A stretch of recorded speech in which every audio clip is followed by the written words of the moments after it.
Kenyan people came together to celebrate the unaliving of people in Tanzania during mayhem and havoc that happened during the elections. On November 20th, 2025, a vigil took place at Kenya National Archive in Nairobi. Many people came together. Many youth gathered to remember all Tanzanian people that lost their life during the elections. They are never to be forgotten. The gathering was organized mainly by Gen Z activists and civil society groups. This is great sympathy between brother countries. Kenyans and Tanzanians are very close people. They all speak Swahili. This is Swahili, as you can see, it's spoken in all these countries here. See on the map, from Congo to Uganda, Kenya, Tanzania, Burundi.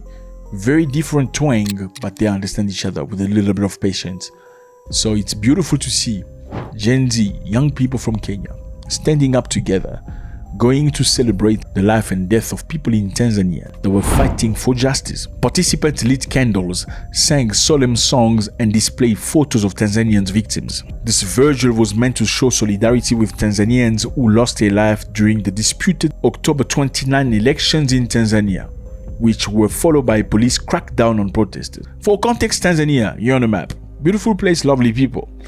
For the very first time, went through a very difficult time, okay? We know Tanzania to be one of the most stable countries in Africa in terms of democracy and peace. Not the technicalities of democracy, but in terms of peace. Tanzania is one of the cornerstones in Africa. But unfortunately, that's changed during elections with this lady right here, who's the president of Tanzania, went against many other opposition leaders. Many people accused the government of barring some of the main opposition from participating in the elections because some of the opposition were not eligible to participate in the main elections. Obviously, people will feel like it was done on purpose so that the main character, this lady president, should win again. And people were very angry. A lot of youth, a lot of young people came to the street to protest against that. The president won the election with 98%. So yes, the president won the election with 98% of vote. And look at this man. This is Ruto. William Ruto is the president of Tanzania. He actually made a joke about winning with 98%. Listen to what he has to say. Well, in a democracy, for example, in Kenya, you can never get 96%. So it's not a democracy anymore then? That is you saying. Every country have a way of them doing their stuff. But I think the practice, democracy is the best governance system. It's not tidy always. It is not always easy, you know, because there are all manner of moving parts. He says in Kenya you can never get 96%. You know, democracy in Kenya you can never get 96%. I don't know what he's trying to say, but yeah, I don't think Tanzanians will love that very much. Not the leaders. They won't love you saying that in Kenya you can't win with 98%. A lot of people actually question the results because in most cases when the president wins, it tends to be 58, 54, 52, something like, not 98. Unfortunately, in Tanzania, many people lost their lives. Many people that walked to the street asking for democracy were either abducted, beaten up, or unalive, as per opposition leaders. So the opposition leaders accused the government of doing bad things to the people. Well, the government said nothing really bad happened. First, they say a lot of people that created disorder in Tanzania were foreigners, not Tanzanian people. Later on, young people from Kenya came to the border looking to cross into Tanzania to go and support the people of Tanzania in their fight. Remember, Kenyans don't play. Eh? Kenyans, when it comes to asking for what belongs to them, they don't play. They have no fear. They've done it in the past, they will do it again. So they were ready to go support Tanzanians and cross the border. While standing by the border on Kenyan side, they were stopped by the military in Kenya from crossing the border. And in that time, some people report that there were being shot across the board toward the Kenyan people standing on the Kenyan side. That's a great show of solidarity between African brothers.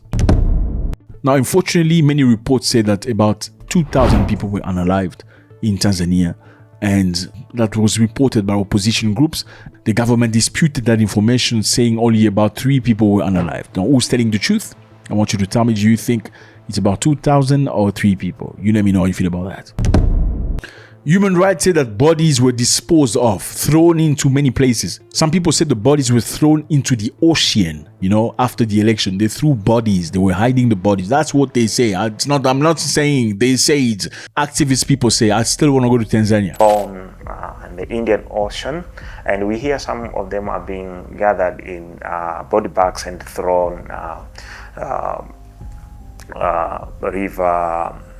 Ruvu River, which has it is famous, has lots of crocodiles, so that when you throw them, that's the food for the crocodiles. The guy says some bodies were thrown in the ocean and some bodies in Ruvu River where the crocodiles are so they can eat the body. Is this information truth or not? We don't know. Well, after many disputes and rejection, the president of Tanzania acknowledged loss of life in Tanzania and promised an investigation. Listen to this.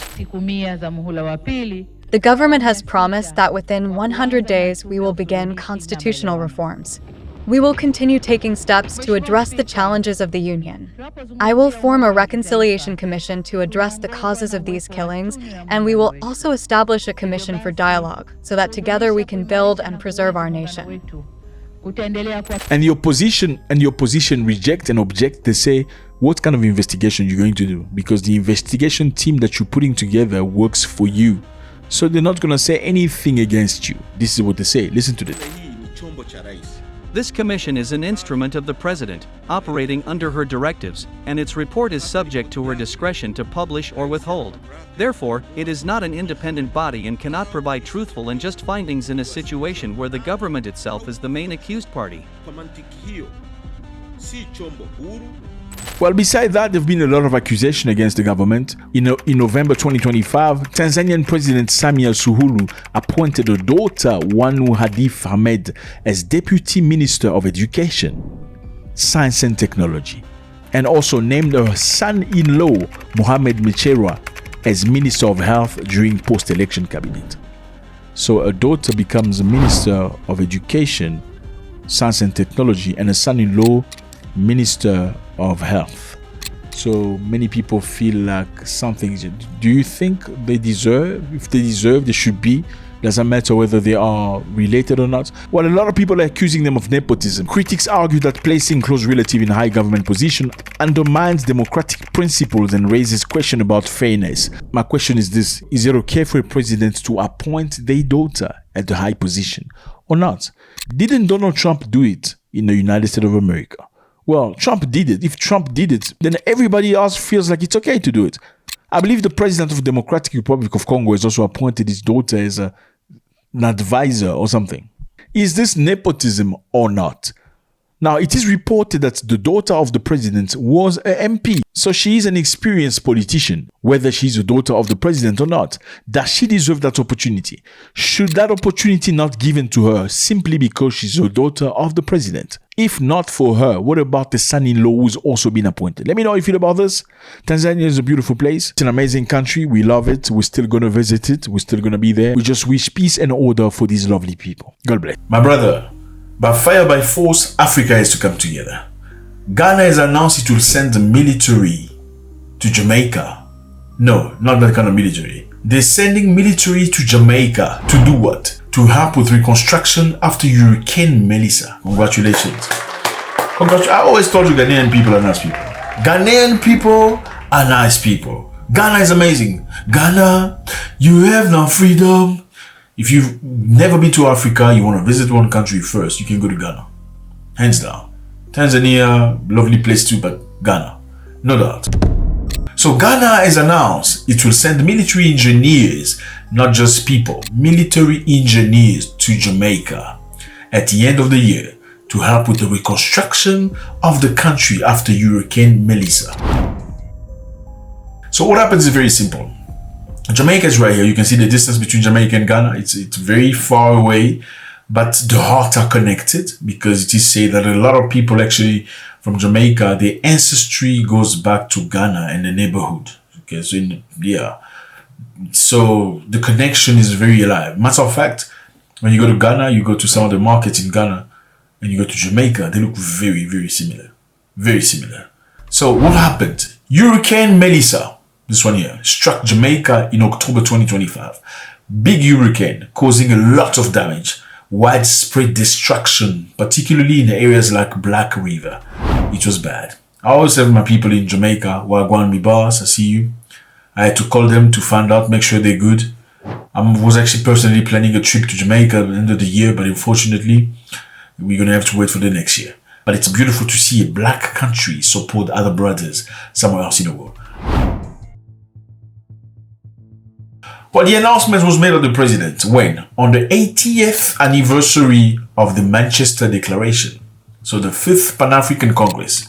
The president of Ghana made a declaration on the 80th anniversary of the Manchester Declaration. And you're certainly asking, what is Manchester Declaration? So in order to understand this, we're going to have to rewind and go back to time. October 1945, what happened was many black people across the world went to meet in Manchester. Liberation movement and frontline people had a discussion. So in total of 90 delegates, including 26 from Africa, plus representatives from the Caribbean, from the US and Britain, black people came together in Manchester in 1945 to have a discussion. What was the declaration about? The declaration called for an immediate end to colonial rule in Africa and the Caribbean, demanding self-determination and independence. So black people in 1945 in Manchester had a meeting and they discussed. They asked for an immediate arrest to colonial rule in the Caribbean and Africa. You can see how connected we are. Can you see how connected we are? I mean, you don't see it very much because you think, they're Africans, we're Caribbean, we're American, we're African-American, we're African-American. You see how connected we were back in time. It's just this generation that's stupid. Now, it's people of today that are very stupid, fighting over stupid things. Oh, we eat corns with cheese, we eat eggs with honey, we eat... What kind of stupidity is this? I don't understand. In 1945, your great-grandfather went to sit down in Manchester where they had a discussion. Over 80 delegates from all across the world, black people, from Africa, from the Caribbean, from the United States of America, from Britain, asking for the liberation of Africa. So Ghana was basically celebrating the 80th year of that situation. Just a quick list of people that were there so you can remember. This man right here, Kwame Nkrumah of Ghana. This man here, Jomo Kenyatta of Kenya. There was Hastings Banda from Malawi. Obafemi Oluomo from Nigeria. Peter Abrahams from South Africa. Amy Jake from Jamaica. W. Du Bois, African American. And many other people. They all went together to find one solution for everybody. And I know a lot of people have never heard about this. And I'm not going to blame people for not knowing because, as time goes, people tend to focus on things that are actual. And sometimes it's very sad. But we're here for that. We're here for the union. We're here so we can all learn. Okay, so let's get back on track. Basically, Ghana is sending 48 engineers to Jamaica to go and support. Houses are broken. There was a flood. People were unalived. People are in pain and sad. And 48 engineers not coming from a European country, but from an African country. It's a beautiful thing. Okay, these are not drug dealers, okay? They're not going over there to try to, no, not at all. These are engineers, masons, carpenters, and other skilled workers. Their mission is to construct makeshift shelters, support infrastructure recovery for displaced Jamaicans. Isn't this beautiful? I think this is very beautiful. These are the type of things we need to hear from each other. We need to support one another. From Africa to the Caribbean to the United States of America, we are one people, my brother. It's just this generation that messed up, really. Let me put it this way for you. Back in time, I'm going to show you. Back in time, Ghana and other African nations in 1957, after independence, this man right here, Kwame Nkrumah of Ghana, provided funding, meaning money, training, and diplomatic backing to liberation movement in countries in Africa, such as Guinea, Congo, and South Africa. My South African people, did you hear me? Ghanaians with this man, Kwame Nkrumah, back in time in 1957, provided funding for the ANC, food, training, and backing for these countries. Congo, and Guinea. Why isn't that done today in 2025? Let's go to Tanzania. Okay, Tanzania back in time, I know Tanzania today is different, but Tanzania back in time was different. Tanzania of Julius Nyerere, this man here, Mwalimu, the professor. Tanzania hosted exile liberation groups. I mean, back in time, when some African countries were being freed, other Africans were still in colonies. Some Africans are free of colonialism, other Africans are still juggling with them. Now, whilst other Africa was still juggling, some Africans were helping other Africans. Tanzania did a lot of work from 1960 to 1970. Julius Nyerere, this man here again, okay? What they did was, they hosted liberation groups. People from the ANC of South Africa slept in Tanzania. Okay, people from Frelimo, Mozambique slept in Tanzania. People from ZANU-PF in Zimbabwe slept in Tanzania. They offered them base, training camps, and political support. That was Tanzania for African people. Let's go again. Look, let's go to the north. Algeria. You see this country here? Algeria. They're not necessarily black like us. Obviously, you're going to find some black Algerians, but not all of them are dark skin. Algeria back in time in the 1960s, after independence, Algeria became the hub for revolutionary movement. Algeria, I know today people say, oh, we're not black with this. No, back in time, they were the hub of revolutionary movement.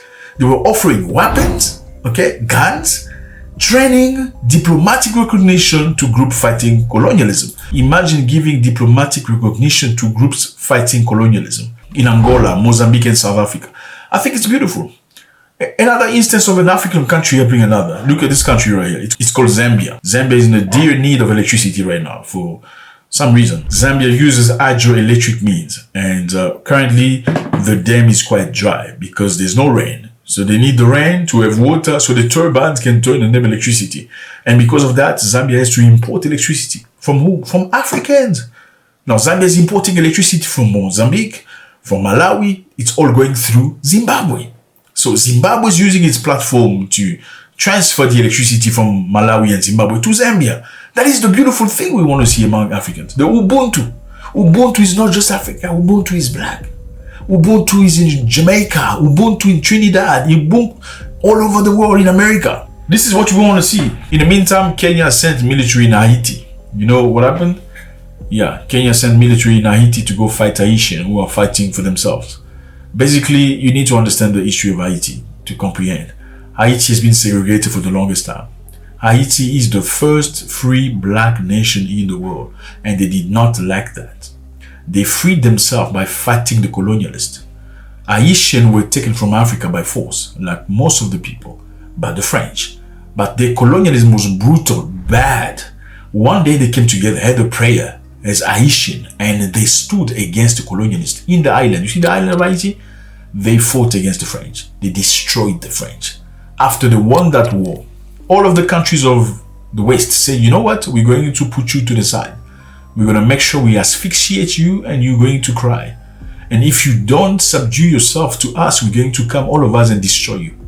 Haiti was pushed to the side in a way that they wanted to discourage all countries in the world, all black countries, from trying to free themselves.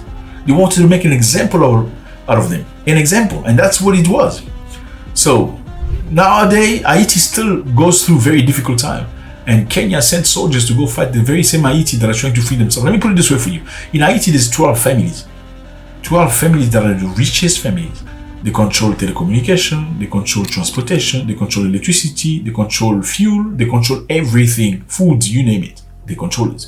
And these 12 families are not black. The majority of the people in the island are black like you. But the people that are controlling the economy are not. Some of them come from the Middle East and from the country you don't name. Now, guess what? They're trying to protect their presence. Guess who they sent to Haiti? America wanted to go initially, then they thought about it. They're like, no, we can't go to Haiti and send soldiers again because we've done that in the past. It didn't go well. If we send soldiers again, the world will say that we're trying to play the police of the world. How can we go into Haiti, stop them from developing, but without we having to deter or to dirty our name? Let's just use other black people. They went to Kenya, had a discussion. They offered them money to go over there and fight Haitians. And Kenyan soldiers are in Haiti. You need to ask yourself a question now. And this is bad. It's very sad. And from what we heard, as soon as Kenyan soldiers get to Haiti and learn about the history and understand what's happening on the other side, they stop fighting each other. Let me know if you know about this. Ghana sending soldiers in Jamaica to go and support them. I think this is very beautiful. They're sending engineers. These are not asylum seekers or drug dealers. This is beautiful. I love Ghana, man.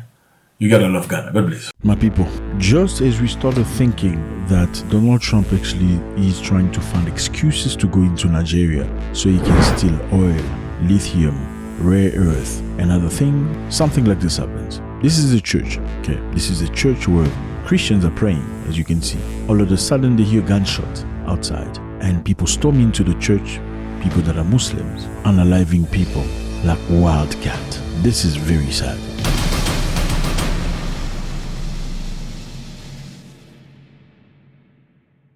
So before we get to this, I need you to understand. There is a camera in church. Now, as you would imagine, today a lot of churches do live streaming. They will live stream the sermon. And that's exactly what happened. During the live stream, they were victim of an attack by ruthless men. Watch this.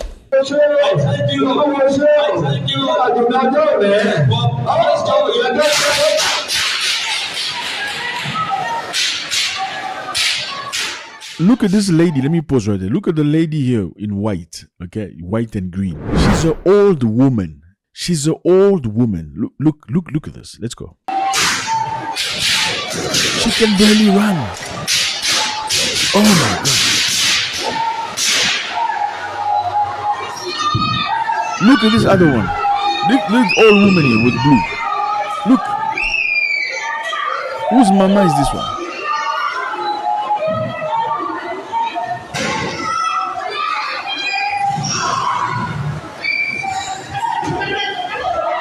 They're calling up on gods to protect them.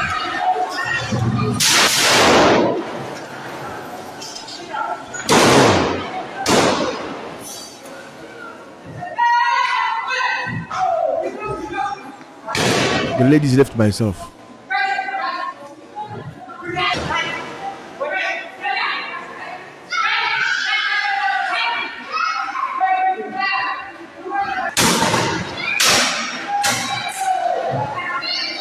They're in, look.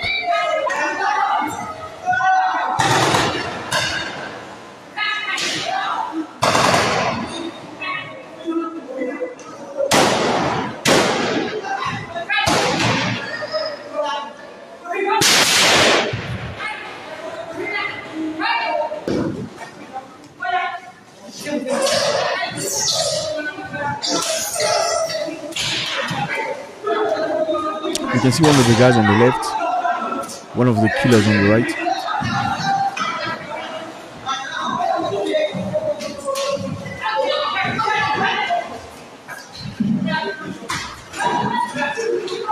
Oh my God.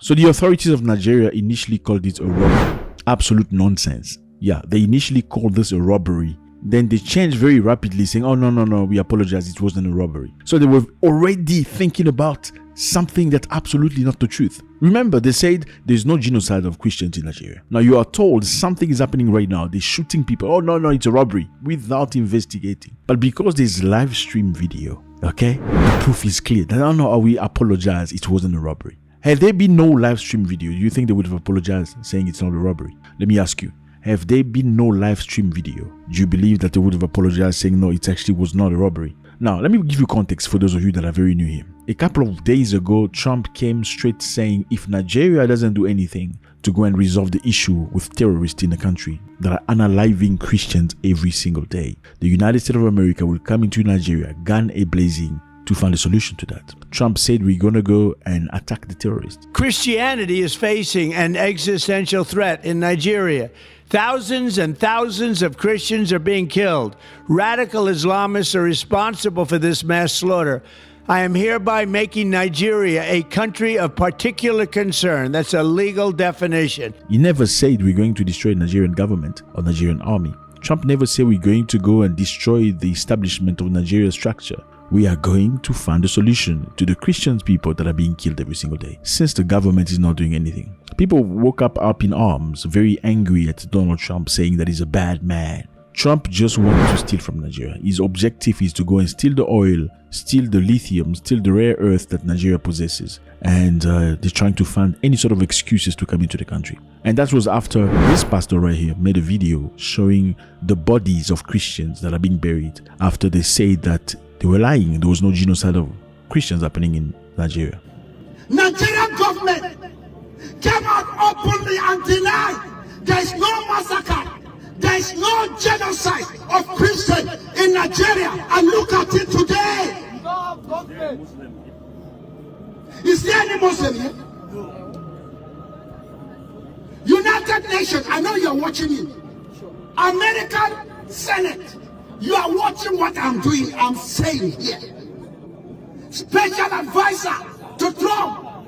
Now, please tell Trump to save our life in Nigeria. Genocide is a big word, and I understand that. But Christians are being unalive every single day. How do you call that? Because they are Christians. And I don't care. I know a lot of people get touched. This is not about Muslims against Christians. This is about human life. I don't care if there were Muslims being unalive. I'll be the very first person to speak about it. If there were Taoists or Buddhists that are being unalived every single day in Nigeria, whichever country, I'll be the very first person to talk about it. If there are Christians, I'm going to talk about it. It just makes sense. And it saddened my heart to see so many Nigerians that are scared to speak out. There's a lot of distortion going on. People claiming that there is no genocide of Christians in the nation. So many Nigerians are scared to speak out. Musicians don't talk about it. Actors don't talk about it because they're afraid. They are afraid of the repercussion. Okay, they're going to be victims of speaking about the situation. The government does not acknowledge that Christians are being killed. They are being killed every day. You see that on live stream. You see this on the live stream. Imagine that lady, that old woman that cannot run. She's stuck. What could have been going through her mind at that specific time? She's calling up on God, give me foot or legs or whatever so I can move. I just want to find out, what is this about? How many churches have been attacked in Nigeria? Let me put it this way for you. Nigeria kills the most Christian people in the world. Yes, this is not me. This is factual. You can check that. There are more Christians dead in Nigeria than anywhere else in the world. You can take Saudi Arabia. You can take North Korea. You can take China, mixing all of them together. And Afghanistan, they don't come near Nigeria. Nigeria kills more Christians in the world than anywhere else in the world. And you cannot expect us to shut up. We will not shut up. I don't care which religion they are. We need to call a spade a spade. Now, unfortunately, what we're seeing is local media don't talk about this. Maybe because they desensitize about the news. Because remember, when you see things every single day, it's like a nurse that sees dead bodies, or whoever you call that person that washes dead bodies every single day. Eventually doesn't feel anything. The first time he felt very sad and washing a dead person. On the 20th and 1000th time, they don't feel anything anymore. Maybe that's what's happening in Nigeria. People don't feel that anymore. They are desensitized with reality. But family members that lose brothers and sisters and parents every single day, and grandmothers like that one, will never be desensitized. Now, it's very easy for you to say there's no genocide in Nigeria when your people are living in a beautiful home, in a nice area, you are dancing to Burna Boy and sipping on champagne. What about the people that don't have that? I mean, why are Nigerians angry when Trump says, let's go find a solution? Because you failed to find a solution. Because Trump never said, I'm attacking Nigeria. He said, we want to go destroy the terrorists that are killing the Christians. The United States cannot stand by while such atrocities are happening in Nigeria and numerous other countries. It's not only Nigeria, it's all over. We stand ready, willing, and able to save our great Christian population around the world. This is not going to happen. The killing of Christians is not going to happen. Many people say that not only Christians are being killed, they are also Muslims. Well, if not only Christians are being killed and Muslims, it means the problem is even bigger. It means you should be even more motivated to get help from somebody else to get you resolving this problem. But apparently you're not interested in that. You're more interested in, oh no, they want to steal from us. They want to take stuff from us. America want to steal our lithium. They want to steal our oil and stuff. Brother, how do you profit from the oil in Nigeria? No, tell me, how do you profit from the oil and the lithium? You don't. You are poor. You live in very difficult conditions. That's why you don't like the country. You hate Nigeria. You want to go live in London, in New York, and South Africa because you hate Nigeria. You hate Nigeria. That's why you don't want to live in Nigeria. You don't profit from things in Nigeria. You don't. It's the big people. It's the people in power, the chairperson, the ogas. Those are the people that... Can we say that this looks orchestrated? It looks like somebody's getting something out of it. Can we say that this doesn't look right? Like, why all of a sudden, since Trump spoke about it, this seemed to have intensified all of a sudden? Okay? A day ago, 114 people were unalived, Christians, and 100 people taken away. A day before that, 25 young girls were taken away, abducted, kidnapped. Now, when people talk about this, they say they want to come steal your lithium, your oil. Doesn't make sense. Now, why are we talking about this? Because Nigeria has 250 million people. That's a lot of people. If this doesn't get resolved in Nigeria, it's going to spill out into Ghana, into Togo, into Cameroon, into all these countries. And we don't want that. We don't want that. And the best way to prevent this is to protect and speak about what's happening in Nigeria right now, deep inside. I mean, they've sold you this, oh, Trump just want to come and steal. Well, Namibia has got a lot of oil, more than Nigeria. Yes, they've discovered gas and stuff, a lot of things. Why isn't Trump going to Namibia trying to bring democracy? Why isn't Donald Trump trying to go to Namibia and bring democracy? Because Namibia is not a shithole country. Namibia is organized, is structured. Namibia has a lady, in matter of fact, that is, I believe, from a different country who's a minister. You don't see that in many African countries. Why isn't Donald Trump going to Botswana, where there's a lot of diamonds, more than anywhere else in the world except to Russia?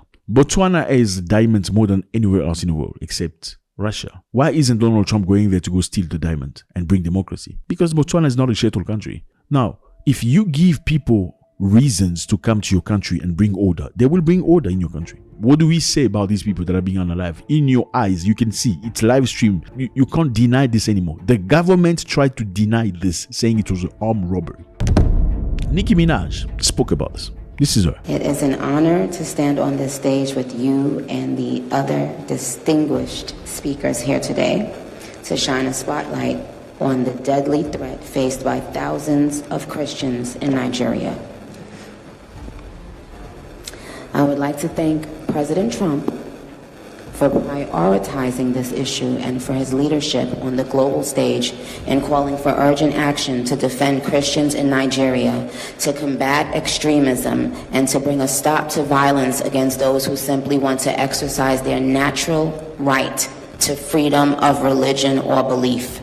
After Nicki Minaj spoke about this, some people who are not Christians say you must kill Nicki Minaj. You hear that? Yes. How do you stay quiet to that? Some people say you must kill her. There's even one who was part of the government that said, as a Muslim, you have no business listening to music. Listen to that. As a Muslim, you have no business listening to Muslim. In 2025, don't listen to music, especially from a person like Nicki Minaj. Even if you do, now is the right time to delete everything concerning her from your life. Do I agree with Nicki Minaj? I don't necessarily agree with her. Do I agree with her style of life? I don't necessarily agree with the way she's naked, half naked. Well, that is work, music. But the issue here is the timing. When do you want to talk about Nicki Minaj? When she's pointing fingers at Christian being unalive, then that you remember Nicki Minaj exists and music shouldn't be played? Is that the world you want to live in? Because you say Africa must come together, people must love each other. Is that the world you want to live in? You want to live in a world where people can bring their mentality that says you mustn't listen to music? That's the law that exists in northern Nigeria. Sharia law, that's what they want to spread throughout Africa. Now, first throughout Nigeria, then throughout Africa. How? Because there are 250 million people. The next thing is they're going to be living in other people's country. They do live in other people's country. Then later on, they'll go like, no, your style of life, we don't like it. Are we going to bring you no music? Is that what you want? I don't know. Are all Nigerians like this? Well, no, absolutely not. But how do we know the good ones from the bad ones? That's the problem. Let me know how you feel about this. It was a great pleasure. Do you still buy the stories that say that Donald Trump is only trying to go steal from Nigeria? Is this true? Well, if you want to use a rational mind, maybe it's an opportunity for Trump to make money because he will never do nothing for nothing. Or else he could have done something about Gaza or Sudan. But if you give them an opportunity to come in, you couldn't be complaining. Okay? Are Christians being unalive every single day in Nigeria? God bless. It's very sad to see African leaders always fight over power. This man, Ousmane Sonko, and this man, Bassirou Diomaye Faye. We're talking about Senegal. Here's Senegal on the map. It's a lovely country, beautiful people. These two gentlemen are fighting each other bad. One, Bassirou Diomaye Faye, is the president. This one is the prime minister. And they're fighting each other really bad. But they used to be like best friends. So let's do the presentation. This man right here, his name is Ousmane Sonko. He is the Prime Minister of Senegal. This man is Bassirou Diomaye Faye. He is the President of Senegal. This man, Ousmane Sonko, is a founder of PASTEF. PASTEF is a political party in which they are both affiliated. Okay? And this man, he used to be the Secretary General of PASTEF. So you're probably asking yourself the question, how come the founder is not the president, but the secretary? Well, we'll get to that just now. But before we get to that, you need to understand why they are fighting each other. Because when they first came, everybody loved them. They were young, strong. They looked like they really liked to see Africa the way Mali, Burkina Faso, and Niger are seeing them. And everybody pushed them forward. They got the support of the youth so they can win the elections. As soon as they win the election, now they are fighting each other. So what are they fighting for? Number one, this man here, President of the Republic, Bassirou Diomaye Faye, removed this lady right here, Aïssatou Mbodj, a close ally of Sonko, for the leadership of Diomaye President Coalition. They had a coalition. Ousmane Sonko openly said that there will be no change, but the president made a change. He removed this lady, Aissatu, and replaced her with his own campaign coordinator, this lady right here, Aminata Touré. And obviously that created tension between the prime minister and the president. Number 2, this man, Ousmane Sonko, prime minister of Senegal, while having a discussion with the IMF. IMF is this organization that lends money to poor countries or shithole countries to help them build and rebuild. Sometimes to build hospitals, roads, schools, and other infrastructure. They lend you money to do the job and they expect you to pay the money back with interest. As Sonko was discussing with the IMF, they discovered that the country was in more debt than they expected, about $11 billion in debt, a debt accumulated by the previous government. So with that sort of debt, it's very difficult to advance with the IMF. They're not very happy. They're going to be very lecturing, and that's exactly what they were trying to do with Ousmane Sonko.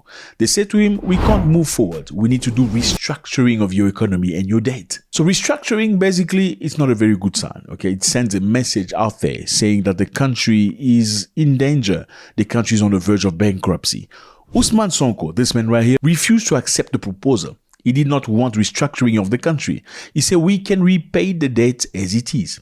Restructuring sometimes means let's renegotiate the way you're going to be paying the debt. Since you are engorged up to the neck, we can help you restructure, find ways you can pay the debt. Ousmane Sonko say no, we don't want that. We don't want you to lecture us. We can pay the debt the way it is. Let's continue doing that. What was Ousmane Sonko trying to do? By doing that, he was trying to make sure he protects the interests of Senegal. Because when a country is restructuring, it scares away all the investors. They don't want to get involved with the country because they feel like the country is on the verge of bankruptcy. And Ousmane Sonko was trying everything to protect the country from getting there. Him as a prime minister, as he did that, he expected the president to support him. After he made that sentence, naturally his expectation would be his president will say, yes, we support Ousmane Sonko. What he said was correct. We don't want restructuring. But the president did not say a thing, signaling that he was actually thinking of something completely different. Now, for you to understand the situation, we need to get back in time. Let's go back in 2021.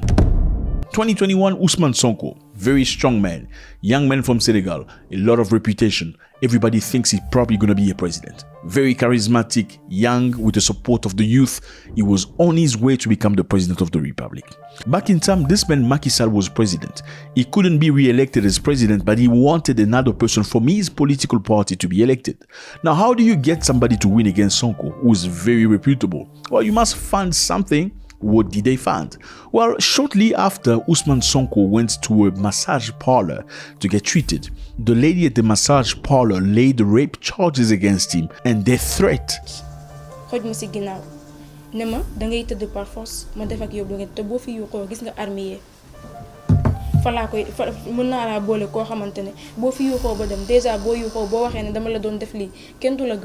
foo ko wax kenn du la gëm même boo génnee ñi nga xamante ne waa kër gi sax duñ la gëm te sa patron du nangu perdre client boo xamante ne da koy defal teraanga. So just imagine, one day you go to a massage parlor because you want to relax, and the very next day the lady at the massage parlor go and tells everybody that you're trying to rape her, and you sent her death threat. He was arrested. As he was arrested, everybody saw that it was a move by the government to remove him from the presidential race. It was evident the guy was charismatic, strong, powerful. He had the support of the youth. How come only now you got a case of a lady who's very ugly? Nah, sorry about that. No, I'm just kidding. Saying that he tried to abuse her. Nothing to do with the ugliness. The proof is there was no proof of rape or anything of that sort. Eventually, because there was no proof and it was clearly a lie, while he was in jail, people came down the street. Senegal was on fire. The youth was angry. They broke things. They attacked governmental people because they could see they were trying to steal the election away from the people of Senegal. Ousmane Sonko was the man, and everybody knew that. Now, the best way to get him out was to throw him in jail. Eventually, in June 2023, with no proof, Sonko was acquitted of rape but convicted of a lesser charge, corrupting the youth. Imagine, you were first thrown in jail for rape, then later on they say you corrupt the youth, you're still gonna stay in jail. How crazy is that? Now, by that time, Senegal was already gearing up for the election in 2024. Now, just imagine somebody who's convicted of something presenting himself as a candidate to the presidency. It was not allowed. So they got what they were looking for, to get him off the race to the presidential. Obviously, this conviction was used to bar him from contesting the 2024 presidential election. That was the goal. However, Ousmane Sonko thought very fast. How can we still win this election? Okay, they've put me aside. Well, I got somebody. His name is Bassirou Diomaye Faye. He's my right hand. He's a great guy. He's been with Pastef for the longest time. I am the creator of Pastef, but he's a member. And matter of fact, we've been in jail together. So who can best represent me? He endorsed his friend to run for presidency. He told the people of Senegal, voting for him is voting for Sonko. So Bassirou Faye equals Sonko. That is how Faye won the election, because everybody thought by voting for him, they were voting for Ousmane Sonko. Because Ousmane Sonko was put to the side because of the charges that were still facing him as a human being.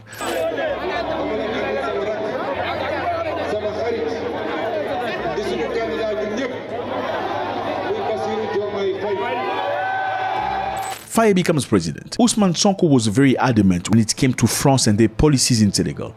He wanted nothing to do with former colonialists. He wanted to chase them out, kick the military out, and everything else. But Faye was very different. He wanted to go very easy, very soft, very different kind of politics. Matter of fact, a lot of people across the world started criticizing them, say, but Sonko spoke a big game before they came into power. How come they got into power, they're not doing anything? How come they got into power, you still have French soldiers stationed in Senegal? But this is what Sonko said. We cannot accept the presence of foreign military bases in Senegal. And for every country that had a military base in Senegal, we have notified them to request that they withdraw all their troops from Senegal. This operation has been launched. If you have been following the news 2 days ago, a military base was vacated. Clearly, Sonko said they don't want soldiers from France in their country anymore. They must leave. Sonko said, number two, they don't want to use the CFA franc anymore, which is the money that was created by France for colonies to use. Yes, France created this money for its ex-colonies to use. Sonko wants to part away from it, but Faye doesn't want to do that immediately. He says he wants to give it more time. Almost no African country can afford to go into debt in local currency. And this has to stop because we suffer the consequences. And what we also want is a flexible currency pegged to at least two currencies to help cushion exogenous shocks and support our export competitiveness. As you can clearly see, Ousmane Sonko's mentality is to push things very fast so the change can be evident. Now, as you can imagine, well, you were in jail and all of a sudden through my political party, you became candidate to the presidency. Through my name, because I told the people that voting for him equals voting for Sonko. Now, all of a sudden you get into power, you don't want to listen no more. All of a sudden you're in power, you want us to shut up. How is that even possible? How do you react in that situation? That's the biggest situation happening between Sonko and Faye right now. Now, Faye has got his group of people now that are talking into his ears, saying, nah, you can't let him do that, push you aside and bully you. And Ousmane Sonko's got his people that are very angry, including Pastef, which is their political party, that's very much angry against Faye for taking decisions that are not the decision they took together. This is a very deep conversation and I think there's a lot to say about it. But if there are a few things we can pull out of this is, number one, trust is a very expensive thing. Sometimes it's not about what you can do for people, because you can do all you can for people. If they're not good for you, there is absolutely nothing you can do about it.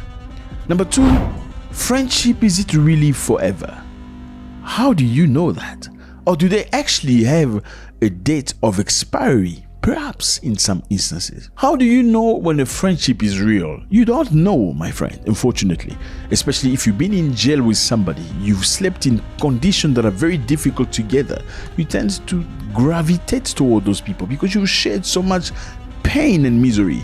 And when these same very people starts to cause you harm, how do you react to that? Now my question is this one for you. Bassirou Diomaye Faye want to take things easy with France. You want a policy of softness, a policy of ease, of negotiation, rearranging agreement with France. Ousmane Sonko wants a sharp policy to cut ties with everybody that's caused harm to his people. And can you understand that he feels perhaps betrayed by somebody he allowed to have contingency. Let me know how you feel about this. It was a great pleasure. We always like you to drop your comments so we can read what you have to say. Why is it always happening in Africa? Why is it always Africans? They can't build together. They can't come to black people in general. When you try something nice, everybody expects you to do good things. At the end, somebody gets in between you. God bless. Okay, fellas. Nkosazana Zuma get criticized for visiting Burkina Faso of Ibrahim Traoré. Criticized bad. By who? By African people. Which African people? Some South Africans criticize this lady. Who is Nkosazana Zuma? Nkosazana Dlamini Zuma is an anti-apartheid activist, a very strong woman that struggled, amongst others, into the liberation of South Africa during the 1970s. She's a very strong woman. She's been the Minister of Health, the Minister of Foreign Affairs, Minister of Home Affairs, Minister of Presidency, Minister of Cooperative, Minister of Women in South Africa. So she's not stupid. Okay, she's also been the African Union chairperson from 2012 to 2017.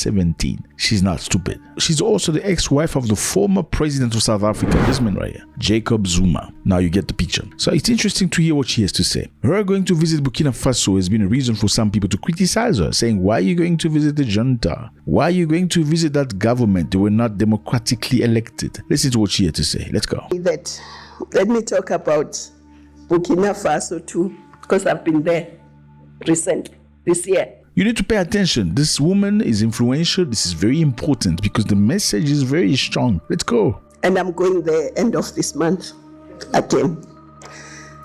Some people asked me when I came back, why did you go there? There was a coup.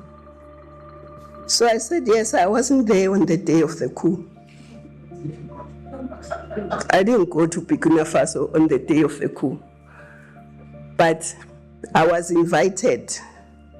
Look at the member of parliament. Look at the ladies. They're just smiling. The member of parliament. Is it parliament? I'm not 100% sure. Look at them smiling. Oh, this one on the... Oh, okay. I thought they were on the cell phones, but I realized they were filming the lady. Okay, so my bad. Congratulations. Good thing. You know, you need mentorship. Let's continue. For the launch of the Sankara mausoleum. But also I can say in Burkina there is a revolution, and I support progressive revolutions.